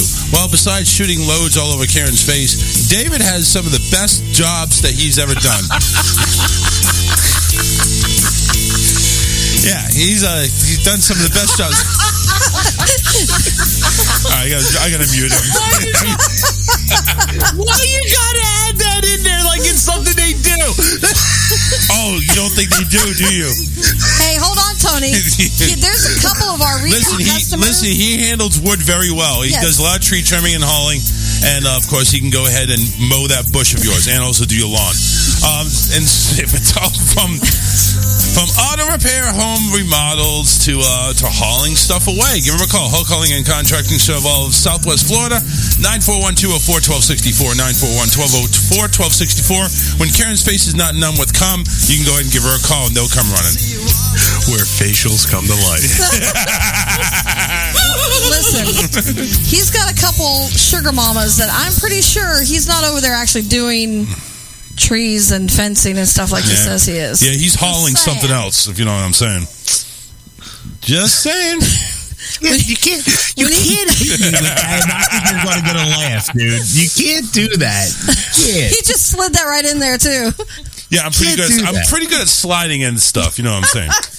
Will, what's up, man? Welcome to the show. Hey, how's it going, guys? No. How's it going with you there, buddy? Talk to me, man. Don't bring the show further down. You got to talk to me. It's going good. It's going good. I talked with my friend who is a lawyer, and he literally told me, he goes, hey, if you refuse to testify, they can't make you testify, and if you don't testify, they don't have a case. Okay. So we're not testifying. Yeah, just let the state do their thing. Hell no, I'm not. Okay. No. And well, it's great hearing from you. Yeah. Sure. Oh man. Come on, man. We got to fire away. We got 30 minutes. We got a lot to do. I don't know why I can't access the video on Facebook. It's not. It like just keeps loading and loading and loading. And I was like, they're still live. I'm calling in. I don't know what the fuck they're talking about right now. But somebody shoot my videos. I got you. Load my video. Yeah. We just got done talking about loads. Yeah, I know, right? I give you the number to go ahead and call for some loads. It's working. Okay. So it's Will's. Will, get your lawyer on that case. She's probably blocking your internet. No, I'm staying in a motel. There's a guy who is a gamer that just moved in with a gaming laptop. Go steal it. Literally hogging all the bandwidth. Is it Xbox? Because it's worth shit. Kick his ass. You walk, dude. You go over there and you just roll on him. Yeah, dude. just roll over him. He's got an Xbox. You got a big wheel. I'll roll over his wheel in my wheelchair. Like, motherfucker, stop taking my bandwidth. Yes, you just fucking said that. Oh my god, my numbers just jumped up. Thanks, guys. I appreciate it. He's got a big wheel. He's got a big wheel. He's big and he's on wheels. Yes, this is true. I'm always rolling. You know what I mean? Rolling. Well, you roll over this guy. Get the You're taking away bad from American a handicapped person. What kind of person are you? Right. Lay it on thick. Oh. Yeah, lay it on thick. Like lay on him thick. Yeah, Will, when you called in, you let out a moan. Like, I didn't know what was going on at first when you let out that moan. It sounded like Eeyore. Yeah, you were like, thanks for noticing me. I just got done thinking of Charles taking a shower. That's why. Thank you, Will. 2 points for me. I thought you were just, calling for Karen because of the whole calling and contract and facial. I thought that's what we were calling for. I'm about to haul his ass away. Karen has been absolutely amazing with this whole situation I'm going through. Yep. She has been messaging me on Facebook. We've trying to get hooked on the phone for like an hour. Karen's trying to get you laid. Look, Karen's just helping me get through a hard time right now. She's being a good friend. that's right, Charles. I knew that. I just didn't want to admit You it. can't do this shit, Charles. You can't say things like this. Say what? What did I do? You just can't do this with me on the air. You can't. That's you know where my mind goes. That's it goes where back you, to my old show, and I'm dude, like, I can't do that. That's what I'm saying. I think if you had known me in another lifetime, like maybe a year or two ago, I'd probably be on that show with all your buddies. Bad things happen to good people. Yeah, that's right. I don't know who they are, but I'm sure they're bad things that happen. All I can think is putting that on a T-shirt. Bad things happen to good people. Don't know who they are. And actually, Wear that T-shirt to court. You know where that quote came from? Dane Cook. Oh, Dane Cook is such a loser. I really hate him. I got one of his clips, but he's such a loser. Hey, back in the day, he was funny as hell. Back in the day, he still was a schmuck. Will, do yourself a favor. Do yourself a favor. When the show's over tonight, go on YouTube and look up a comedian by the name of Vic DiBitetto. All right? He's the bread and milk guy. Charles, text it to me so I know the spelling and everything. The fuck do you think I am? What am I? Karen, you're the one stroking his Johnson. You texted to him. I'm just stroking the keyboard. Well, whatever. It's giving him pleasure. Stroking the keyboard, stroking the mouse. What's the name of it? Go ahead and stick his fingers up your blouse. Vic DiBitetto. Whoa. Hey, there's only one blouse I want to go of, and that's my wife. Okay? Oh, you're boring. I want to bring this up. I had something weird happen to me the other day. Boring. I'm not texting you anymore, Will. Scott, don't judge me. Don't judge me here. But I had something that happened to me the other day. All right, so my wife bought cheap toilet paper. And go ahead, I was wiping my ass, and my finger broke through the toilet paper while I was wiping my ass. Dude, Charles, I actually finger banged myself for the first time in my entire life. Like repetitive? No, not repetitive. And like the finger went whoop, and I was like, oh! You made it sound like you're like, oh, I just did it over and over. I actually told my wife about it, and I was like, "You can't buy this toilet paper. I was like, you can't do this. You can't do this to me." I was like, "This is fucked up." I'd say two things about that. I'd say, one, you have an alphabet community you can join now, and two, I'm not so sure that's the first time, quote unquote. I'm just looking at Charles' face like, God damn. You were thinking about Pickle Park. I wasn't. Just thinking about Billy. He needs to be like a regular. Charles, what is going on here? Charles' face is just like, what the fuck? The show has turned. It has turned. You on drugs? So, which aspect of mental health are you guys talking He said about ass. today? We're talking about finger banging right now. I don't know what mental health we're talking about. Hey, I'm trying to get you back on topic of mental health, man. Now, we're talking about the back, all right. Yeah, we're talking about the rears. We're talking about the treatment now. This is the treatment. Yeah, prosthetic. Don't buy cheap toilet paper. I'm so glad I buy 2-ply. Thank God. Charles says I buy 4. prison toilet paper because I buy the Scott. Oh, that is bad. That's horrible. I've used that stuff before. I didn't finger bang myself, but I've used that stuff. Charmin, like If I Ultra. use Charmin, nothing's banging me. Is all I can say. Because I'm allergic to that stuff.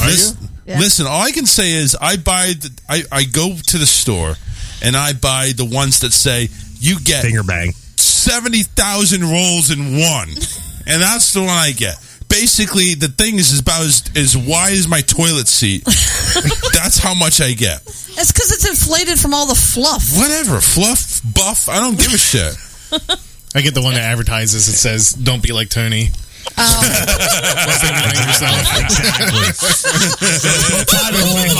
should be a new Charmin commercial. It should be. My wife bought the one that's a prostate massage. Charles, I got a great joke for you. Oh no. Okay, good. So there's a bear and a bunny, and they're both shitting in the woods. Bullshit. And the bear looks at the bunny. He goes, "Hey, when you shit, do you ever have the problem of shit sticking to your fur?" And the bunny says, "No." So the bear picks up the bunny and wipes his ass with him. Nice. That makes me think of the movie Open Season where they throw the rabbits. Yeah. That's so mean. Silly faggot. Dicks for kids.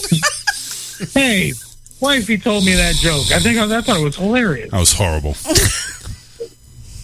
Will, you laugh at too much. You got my support. Yeah, that's a lie. We're trying to lift Will up here. Lift him up some other way. Like, help him stand. That's rude. Yeah. Standing all the time. Damn it, Charles. That was bad. Welcome to the Charles Richardson Show, where we talk about whatever the fuck we want, especially wiping your ass and finger-banging your ass. Fucking guys on a roll tonight with these little one-liners. The finger banging. I love it. Gentlemen. Do you have wait. I have a new commercial here. Try new 10-ply toilet paper. Stop it. Gentlemen, have you realized that your ass wiping is inadequate? Well, you need this one-ply Charmin, where you can go ahead and not only wipe your ass clean of shit, but it's so good that it will allow you to finger bang you while you're on the can. Don't wait for your wife to do it. Go ahead and just go at it. Don't wait for your wife to finger bang you. Don't wait finger for her. Bang yourself on the can. Don't wait for her to put on that strap on and make you take it deep. Go ahead and beat her to the punch. Loosen up for your wife. That way she can anally rape you tonight. What? This sounds like a 2 a.m. infomercial. I know, right? I'm sorry, Alyssa. Have you ever orgasmed on the toilet? Now you can. Isn't that what the bidet is our for? one-ply paper thin toilet paper. Have you ever shot your load in the side of the toilet? Shoot your load sitting down. Go ahead and finger bang with our one-ply TP. I'm never Can telling you again shoot when it this in happens. the toilet?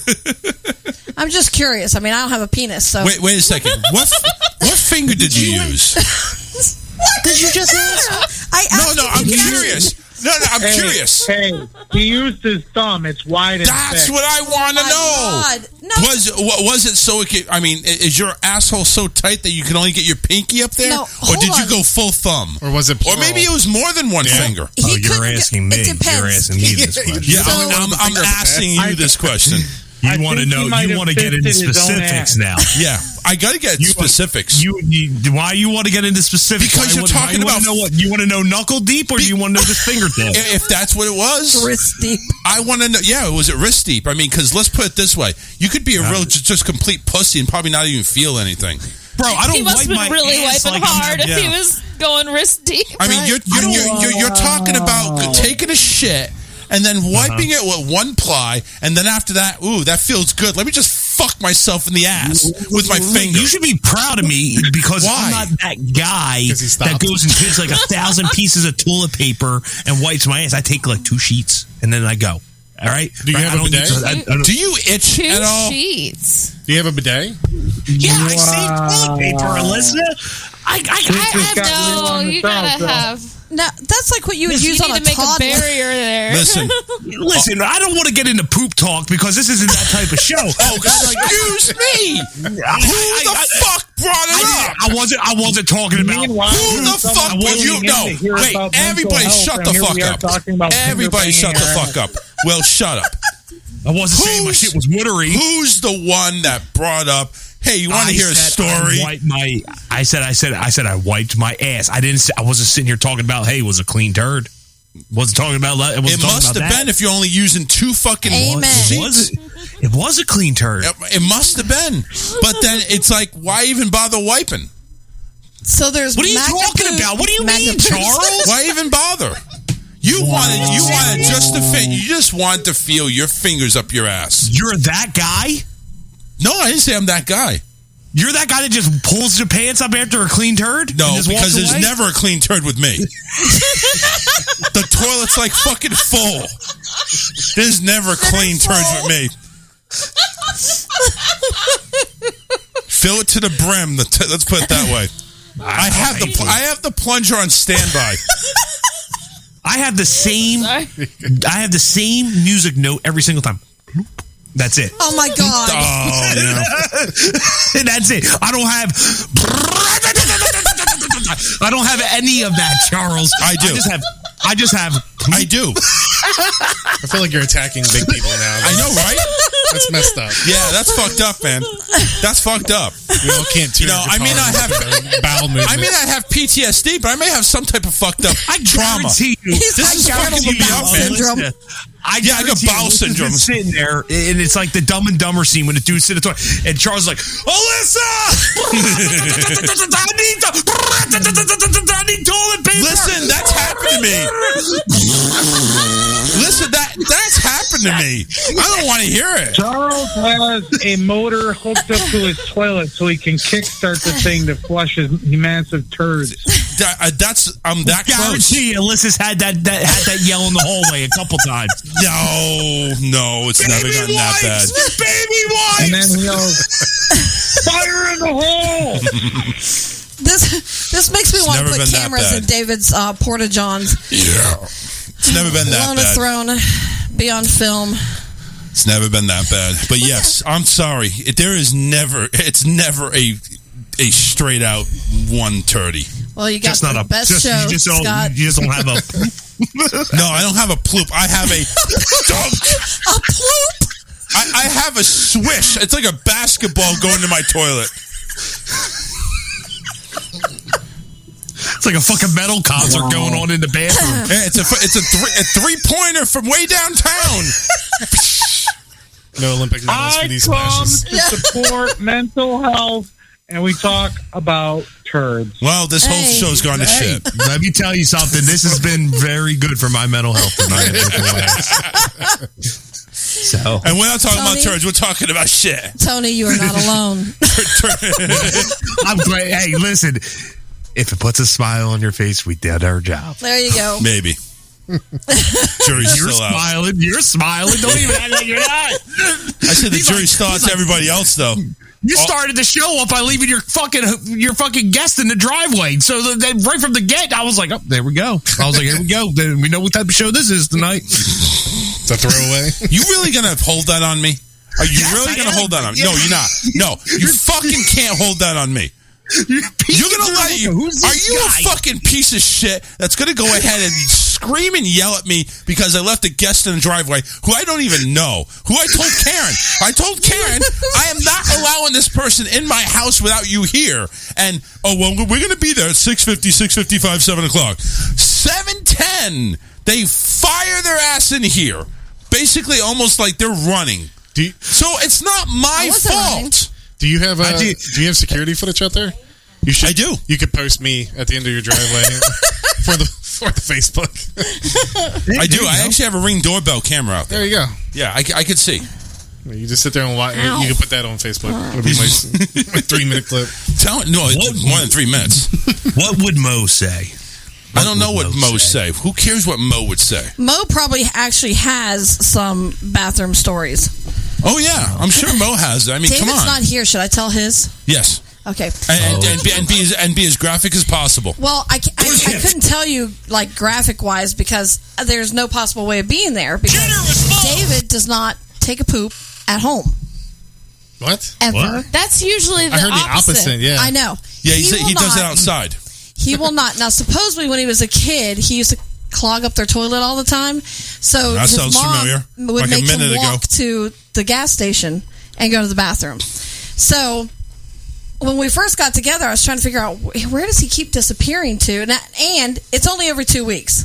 But it was like clockwork. Yes. How do you? I don't know. Oh, wait a How do you minute. hold in Something all is that? wrong with you if you only go every 2 He weeks. poops every 2 weeks. Every 2 weeks. David, call in and confirm. I mean, I could see maybe like a couple of days, Yeah, no. but not 2 weeks. 2 weeks. And I said, no wonder. Will, do you Such clog up the grouch toilet? ass Sometimes.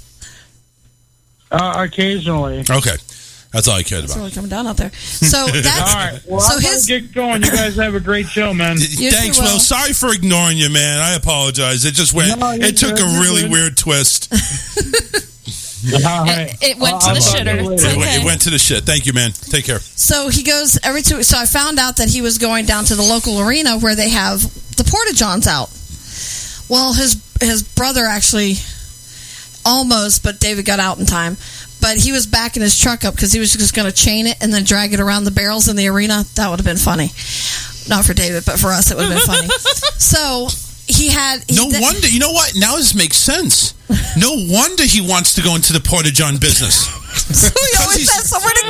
He always has somewhere to go. Load up in the back of the truck. I get it now. So is he installing an outhouse on the house now? He won't, like, he comes home the other day and he says, I feel much better. I'm like, what happened? Oh, I stopped off at Speedway. That's nice. Is it concerning that I have to take a dump now? Empathy movement. All this pressure. So It is. It's pressure. now when he had his gallbladder removed, I told him, I said, well, good luck holding it for 2 weeks. I said, because when you have that gallbladder removed, the food just like in one way and out the other. And he goes, no, I'll be all right. I'll be damned if the guy still can hold it. I don't know how he does it. 2 weeks. I don't know. He's but lying. He will not go. He's He lying. refuses to go home. He's lying. Maybe he poops at home every 2 weeks. Oh, no, he does not. No. I'm the only one that uses our bathroom in the master bathroom. Wow. He will not. I don't know what it is. Now, I have been at the courthourse with him and him go to the bathroom. We need to hire those public investigators from cheaters. Yeah. From cheaters. And they say, Cheaters? listen, we think he's doing something, and they go ahead and say, yes, he's having an affair with an outhouse. They kick in the door. Yeah. How many times have you been here? I'm shitting once a day. That's pretty amazing, I would be so though, 2 sick. weeks. Well, I've actually had him in the hospital, and his doctor leaned over and she goes, he needs to take a poop. And I'm like, what? She goes, his intestines are completely impacted. And I'm like, I told you. You need to go to the bathroom more often. But no, he just doesn't. He doesn't. I don't know how he does it. I would be so sick. I would definitely be in the hospital. He's going to have some issues. I know he is. He has to. No, he's going to have issues. Oh, it's not that. He's going to. That's premature, It's too. sad. I'm surprised that he doesn't like vomit constantly because actually at a certain point there's maybe no that is more why room he throws for up. it. I never thought of You that. got to rewire that connection. Something. Yeah, but he does. He just sporadically he'll just start throwing up. Wow. So maybe that's why. That's probably what it is. He brought it on himself. Yeah, he's trying to get like really petite and lose weight. He's just going to stick his fingers down his throat and throw up. I wouldn't be able to eat. That's another thing. I wouldn't be able to eat anymore because you just like hit that point. You're like, I can't possibly put any more. But no, like I said, I don't know how he does it. All of us have like tormented him about it and said it makes no sense. But like when he's had the flu, he'll leave the house 1-2 o'clock in the morning to go find a bathroom. Like, you have a toilet right here. That's childhood What did development. he do during COVID when some of the gas station bathrooms were closed? Oh, I drove him from each one till he found one. Yeah. And he's particular at which ones he'll go to as well. Oh, so am I. He has to have industrial toilets. Well, yeah, for a shit the size of that, yeah. You've been holding it for 2 weeks.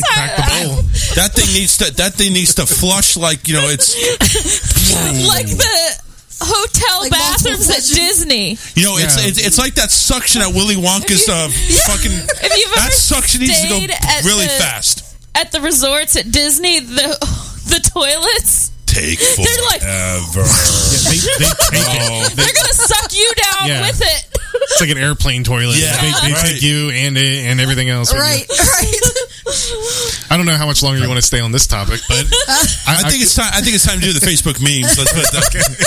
Let's go ahead and change topics like drastically, like now. Oh my God, we only have a few. I don't have a lot of them. Sorry.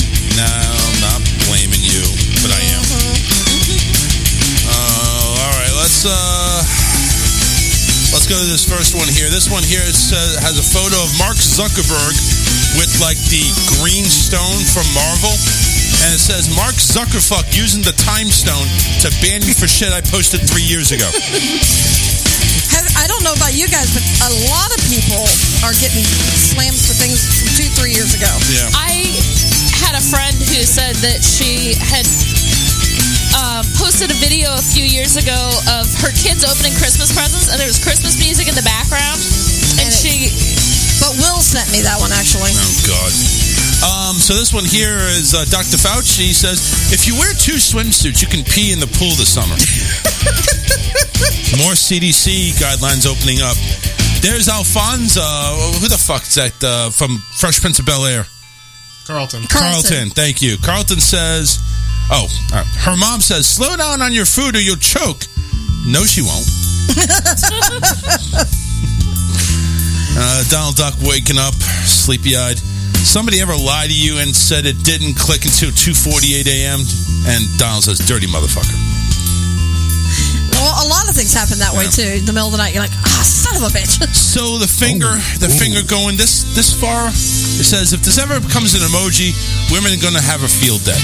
I agree. Yeah. I like that. The little penis size. You do that with the eggplant? Oh, God, yeah, that's right. Yeah. Oh, that would be bad. Yeah, that would be horrible. Little penis. Little penis. So cute. And that is the memes for today. Friday, June the 4th, 2021. We do have good news tonight. We do. So we are not going to go ahead and waste any Pull it time. back up here. Well, actually, I have a few things here. We got about 10 minutes. So how big is the story? And then hang on. I'm hanging. Hang on. Okay, then just real quick. This is just a yes or no. Yes. How do you feel now that, about getting the vaccination after all this being released about Fauci now? I'm still all right with it. Really? Yeah. What do you... I don't even know what you're talking about. I don't want to start a political issue. Well, we're not trying to make it political or anything, but apparently Fauci had some emails. Is that what you're talking about, Well, Karen? that's part of it, yeah. So, it's coming out that it really was nothing to really be upset about or anything, and that his was a monetary purpose for saying what he did and so on and so forth. So whatever. It is what it is. It's working. It seems like it's working. Anyway, that's it? Okay. The good news isn't super long. So. All right, good. All right, so a couple of things here. So DeSantis down here in Florida did a couple of things. One of them, he finally went ahead and put into law the transgender sports bill, meaning down here in Florida, girls are going to play girls sports and boys are going to play boys sports. This is what we're doing. We're going to make sure that this is the reality. That's what DeSantis said at the signing ceremony. The measure, SB 1028, seeks to make female athletes' eligibility for sports teams contingent on their biological sex on birth certificates that are issued at or near the time of the student's birth. House Republicans attached the transgender athlete ban to the sweeping education bill in the waning days of the legislative session that will wrap up on April 30. Excuse me. So, how do we feel about this bill? Where it now goes ahead and says if you're born a female, don't care if you're a male or not. If you're born a male, don't care if you're a female or not. You're playing the sport that God intended you to play. I think it's sad that we even had to make it a bill. Well, you know how I feel about the whole transgender thing anyway. I think it's a mental issue. I think this is something that the parents fail at. I honestly think it's this is something that's made up. So now we're going to go ahead and, you can be whatever sex you want. Doesn't matter if you're born it. You can just pay a large amount of money, do surgery, get injected hormones, because, that's all natural, right? That's what they say. Yeah. I stay away from this topic completely. Me too. Why is that? You had no objection on it? It's just personal choice shit. Okay. You know? Fair enough. So Amazon is no longer going to test job seekers for marijuana. So pot smokers, make your way to the employment office. Amazon said Tuesday that it's going to stop testing job seekers for marijuana. The company is the second largest private employer in the U.S. behind Walmart, is making the change as states legalize cannabis or introduce laws banning employers from testing it. In March, a New York man sued Amazon, saying the company rescinded his job offer at an Amazon warehouse because he tested positive for weed. even though the city banned employees from testing job applicants for cannabis in 2020. Amazon said in a blog post that it will still test workers for other drugs and conduct impairment checks on the job. And the company said some roles may still require a cannabis test in line with the Department of Transportation regulations. All right, how about this? Does anybody have an opinion on this part? I agree with this. I do too. Same. So we're all good with making weed legal and everything like that, right? Here's the problem with making weed legal, right? Jersey, where I'm at, is 100% is legal now. But now it's going to each township, and each township is banning for dispensaries. So it's getting harder to pass a dispensary because it's legal now, because townships don't want it. That's where the problem lies now. So they can make it legal, but the townships can go ahead and ban it. And the townships can make it illegal for the township. That is fucked up. And that's what we're running into. More townships now are saying, nope, not having it here. Nope. In Pensacola, Florida, a parent is calling for action after she says her daughter accidentally ate marijuana products that look like candy. In the package, it's Faded Fruits, labeled Hawaiian Punch, says it's got 500 mgs of THC. Morgan McCoy says she was visiting her brother in Jacksonville with her 6-year-old daughter stayed back with the other kids and parents. After swimming, one of the parents changed out of wet clothes in the room her daughter slept in. She had a bag of marijuana edibles from California in her pocket, similar looking to Hawaiian Punch gummies. McCoy says the woman took them out of her pocket, putting the bag in the drawer with clothes. Her daughter eventually ended up eating them. She quoted, "My daughter, because we normally went into that room, went in there to find dry clothes to change out of her bathing suit, and she came across the bags and she ate an edible. Thank God there was only one in there." So McCoy says they went to the hospital where her daughter spent the night recovering. She says the gummy had 50 milligrams of THC, the main component in cannabis that makes you high. As a medical marijuana patient herself, she says she would take 25 at most. The Florida Poison Control Center says that they're seeing a spike in children consuming edibles. In 2020, they've treated 130 kids aged 12 and under, and now halfway through 2021, already 119. One factor is Florida started allowing edible medical marijuana products last August. Thoughts on this one here? Should marijuana be like classified as keeping a gun safe, something like that? No, but I think you should classify it like the rest of your medication. Yeah. Right. I mean, honestly, growing up, I was never allowed to touch anyone's stuff at anyone else's house without permission. So unfortunately, you got those that, parental guidances that aren't there anymore. But okay, so if you had somebody bringing in edibles to your house where there was no edibles, especially in a child's room, where, listen, all you're doing is just changing out of wet clothes and maybe having a couple of gummies here while you're at it and stashing the rest in a drawer, just completely forgetting about it.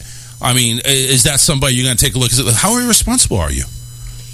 Well, honestly, I would be upset at my guest or whoever it was more than I would be at a company. I mean, like if somebody brought a gun in my house and stuffed it in a drawer, knowing that I had kids, and they got it out and shot it, am I going to go, be mad at Smith & Wesson, or am I going to be mad at that person? Well, that's the thing. Yeah, it's like you need to go ahead. Well, she's calling for action. I think the action would be, hey, why don't you go ahead and tell your guests not to bring shit like this in the house. And maybe repackaging. Because I will say the packaging, even if you get like the CBD ones at the gas station, it doesn't look much different than it's got a nice little rainbow color across the center. Yep. And I mean, it does say CBD, but kids it's don't like, care. It's a gummy. But you see a big thing says Hawaiian Punch. Exactly. I'm eating it. Exactly. Just like, if you've got your gummy vitamins or whatever, they come in a child-safe packaging. Yeah. They should have it in a child-safe I think that's a good point. They come in a prescription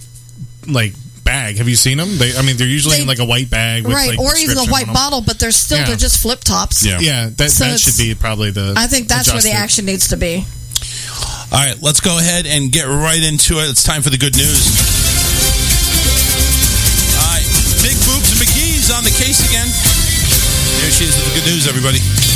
A 7-year-old boy swam an hour to rescue his dad and his little sister. In a life and death situation, the instinct to save those who we love can grant us near superhuman powers. On the eve of this past Memorial Day weekend, thanks to a small but mighty hero who rose to meet such a challenge, a father and little girl are alive to tell the tale. Chase Paust, a 7-year-old, he and his dad, Stephen, and his 4-year-old sister, Abigail, were out for a family boating excursion on Florida's St. Johns River near Mandarin Point. Chase and Abigail were swimming and at the stern of the anchored boat while Steve was on the deck fishing. It was an idyllic outing until a strong current loosened Abigail's grip and she let go of the boat. Instantly realizing his sister would be swept away, Chase let go of the boat as well to try and reach her. Stephen leaped into the water, but after realizing he couldn't keep up with both kids, he was faced with an agonizing decision. I told them I loved them because I wasn't sure what was going to happen. Stephen told News 4 Jax, I tried to stick with both of them. I wore myself out. She drifted away from me. Directing Chase to swim to shore for help, Stephen stayed behind, keeping as close an eye as he could on Abigail as the life vest that was keeping her above the waves floated further and further from his reach. It was a tough go for the 7-year-old, but rather than attempting to swim all out, Chase wisely paced himself, stopping to float or dog paddle when he was tired. He'd rest and then set off again. The current was going the opposite way of going to the boat and the shore, so it was very hard to swim that way, Chase told Jax. It took Chase an hour to reach the shore. Once on solid ground, he ran to the nearest house and called for help. Members of the Jacksonville Fire and Rescue Department, Sheriff's Office, and Florida Fish and Wildlife Conservation Commission were dispatched to search for Stephen and Abigail. Miraculously, the two were found and rescued about an hour later, more than a mile from where the boat was abandoned. Wow, nice. That's a hero right there. Yep. Now, I'm not sure if we would have sent Tony out there, would have been the same outcome. Well, yeah, I would have had a boner. That is all the time we have here. Scott, I want to thank you very much for coming on in, sharing your experiences, and making people aware, at least a little bit more aware of PTSD, and that's the goal this month. There will be no show next Friday as we are taking vacay. Karen will be here; she'll probably pop on. But anyway, we'll see you next Wednesday, everybody. Tony D, thanks again for showing up, and you guys have a great weekend. See ya, everybody.